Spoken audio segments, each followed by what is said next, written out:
Hi everyone, it's Kristen from Generation Acres Farm. We are way overdue for a homestead tour. We've been in our house for 5 months now, and so it is time to share with you guys all that we have done in the past 5 months, the animals that we've brought on. We've kind of shared here and there, but I do want to go into more detail about some of our systems and things that we have in place that are really helping us to work with nature instead of against it in our farming, build the soil and the pastures and things like that using permaculture principles. And so that is a huge part of what we do here on our farm or homestead is we like to utilize the permaculture principles to work with nature, build the soil, ultimately leaving this land better than we found it, instead of using all of the resources up and then kind of destroying the land. When I first heard about permaculture years ago, it really intrigued me, and I would say it's really one of the main things that drew me to this like homesteading or farming lifestyle. I really loved the idea and the principles and things. It really interested me. So I studied up, learned all the systems and principles over the next 5 years while we waited for until we could buy property of our own and use those things on our very own home. Today I'm going to take you on a little tour around the homestead. I'm going to share with you some of the permaculture practices and things that we have put into place over the last 5 months and how we are utilizing them to build the soil, grow meat, vegetables, things like that. And so let's get right into it. So here at the front of the property, of course, here is our house. And then to the left of the house, we have our growing, albeit slow growing orchard. So we've got mulberries, persimmons, elderberries, blueberries, peach trees, that sort of thing over here. And this is going to be growing and expanding just as we're able to. So this is the little orchard. And if you're new here, I did just want to give a quick kind of introduction to our family and what we're doing here on this land. So in 2020, in the middle of all the chaos, we ended up finding this piece of property and took a leap of faith and went ahead and purchased the property. We're so thankful that we did, but it was somewhat of a scary time. My husband's job was shut down for a while during the very beginning of the pandemic and everything. But we purchased this property and immediately began clearing land and that sort of thing. So let me give you a good example. These trees behind me, it was all forested. So everything that you see cleared, we had done or did ourselves. So this is kind of what we are calling our pasture. You can see it was all completely wooded. And so we had to have it cleared. So establishing pasture and that sort of thing is a huge part of what we're doing currently. So that way we can eventually bring on larger animals and be able to feed them, of course, from the land. So from the side of the house here, we're kind of on the back of the orchard now. You can see the gardens here. So I have the potager, kitchen garden kind of in the middle, and then some more like crop beds on each side. We'll take a closer look over there in just a minute. And we have our guardian dogs back there in their pen. And the first thing we're coming across here are the chickens. So I'm going to tell you a little bit about our setup for them and how it works. So a huge part of being able to practice permaculture on our homestead is this electric netting, which you've probably seen before, probably are familiar with. This is from Premier One, and it runs off of a solar charger right there, and it electrifies it. So that keeps things like foxes and stray dogs and raccoons and possums out of our chicken area. And then in addition to that, we have the Chickshaw, which is a Justin Rhodes build. He has plans for those in his Abundance Plus community, which you can join and download those plans. We have been using that for about a year now and are absolutely, we don't have any complaints. We love it. So easy to move. So the idea here is that this is a mobile chicken enclosure. So usually about every week, with the amount of chickens that we have, we lock the chickens up so they're all confined in their coop. We take up the netting and then we move it to a new bit of pasture or grass. So over here is where they'll go next, and they'll be able to eat the green grass and the bugs and scratch up the soil and then fertilize in the process.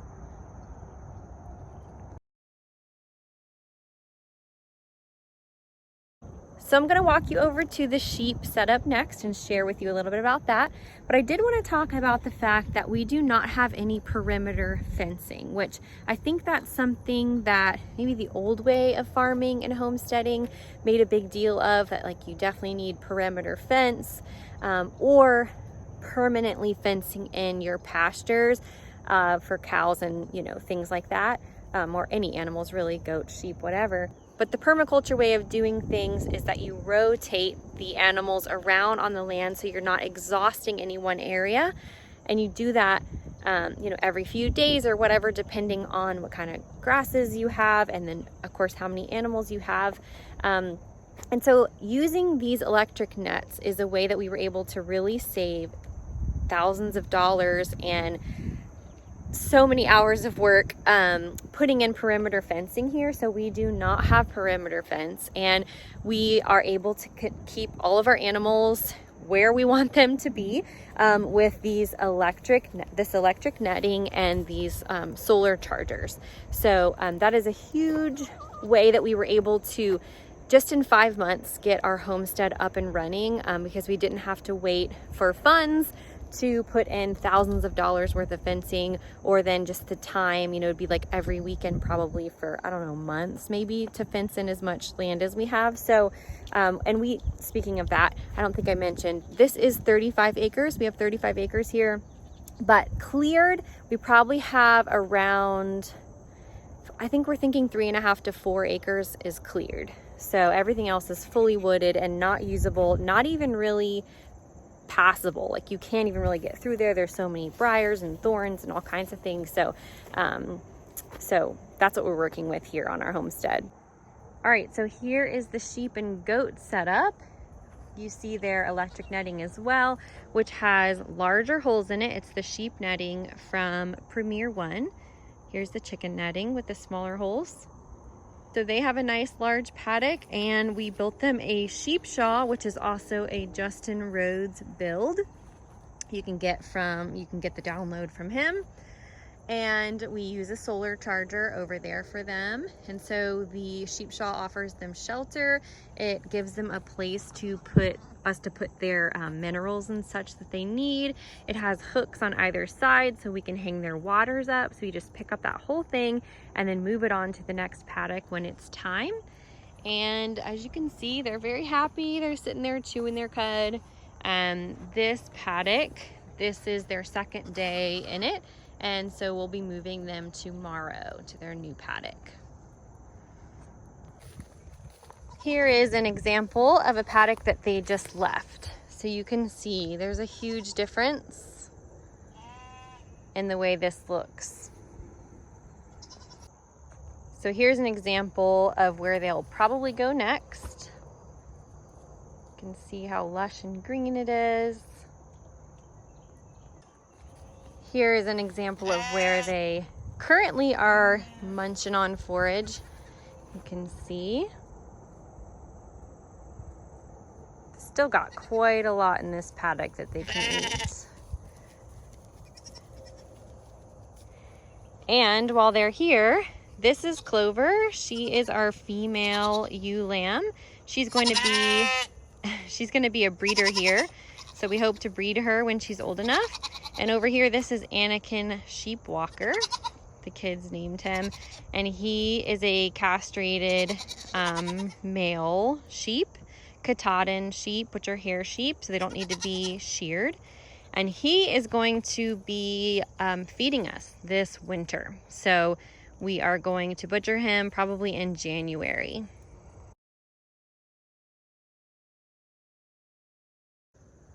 Right over here is the only permanent fencing that we have on our property right now.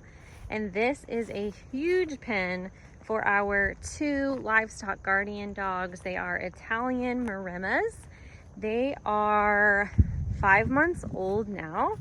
And so they are kept safely in this pen because they are still young and could not handle a larger predator should they come across one. We are working on training with them. They spend time with the goats and with the chickens. And eventually our hope with the dogs is to set up an invisible fence system here where they will be able to kind of patrol a little more freely, but still within, you know, the boundaries that we set for them, so that way they can take care of the predators and things that might come around. They are, like I mentioned, 5 months old. They're already doing an amazing job. They are keeping the deer away, so we don't have any fencing around our gardens, and we have deer everywhere here, but they keep the deer away. They keep all the predators away from the other animals. As you can see, we don't lock them up at night. We don't have a barn or anything like that, which is really not necessary for if you're using these kind of permaculture principles and things, if you have guard dogs to protect. So we love them. They work super hard for us and give us a warning if anything's going on. Last night we heard coyotes howling, and the dogs were barking and warning them and letting them know, don't come over here. We were ready, prepared, should we need to take care of any coyotes that were going after any of our animals. But thankfully we didn't have to, because they probably heard and smelled our dogs and they were like, no thank you, we'll go somewhere else. So we love them. They're amazing. So this is a good shot. You can see this dense wood here with the low pine growth. So this was logged before. It was a pine plantation. So those are loblolly pines there, and there's just a lot of brush and undergrowth there. But you can see right here, this has not been seeded, this area. This is just completely native, the stuff from the native seed bank here. And all we did was add sheep and goats to it to kind of clear some of the taller stuff. And then this gorgeous green grass has come up. It's just beautiful and lush. And the sheep and goats were here actually maybe a week and a half ago. So it has bounced back in a major way. I think due to just the right amount of grazing and them fertilizing and that sort of thing, which is so good for the soil. So yep, they were here not that long ago, and things are bouncing back very nicely here. Hi, good girls. Hi. Hi. How's it going? Can you sit? Sit. Good puppy. Sit. Yes, good girls. So I'm walking you back to our more pasture, basically.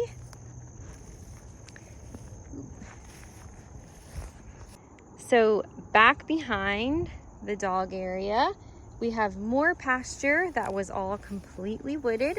And so we cleared it. We did put some seed down here, but honestly, I don't know that it really took. I don't think that it did. It seems like it's just mostly the native grasses that it was already here is taken. So we have our gun range right over there. And I'll walk you back to show you this pasture.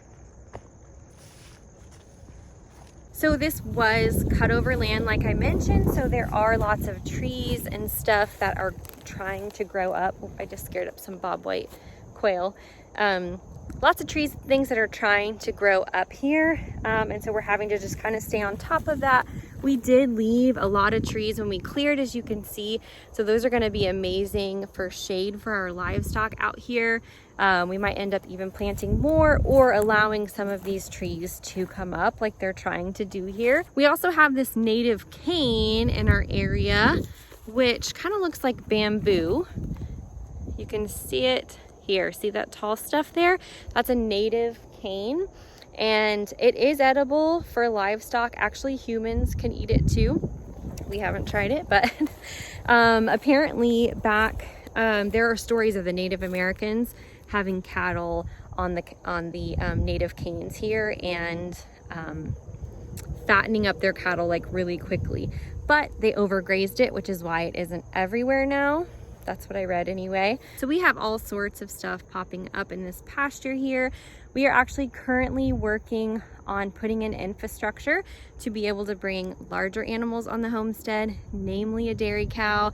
I've been dreaming of having a dairy cow for like, I don't know, 7 years now. So we are going to be building a mobile shelter for them. So we'll be posting a video about that. We are going to be building a shelter to milk under, which my husband has a super cool plan for. So we're definitely going to share that too. I'm very excited about it.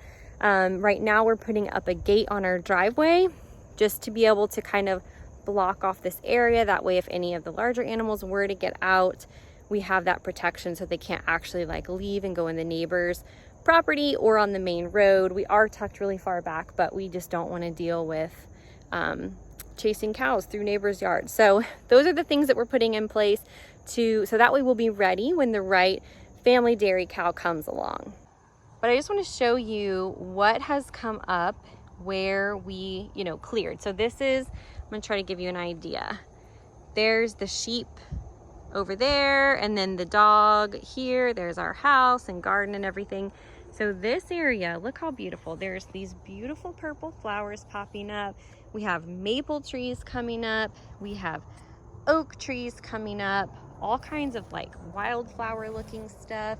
Orange flowers, just beautiful. It's like a meadow back here. And I love it.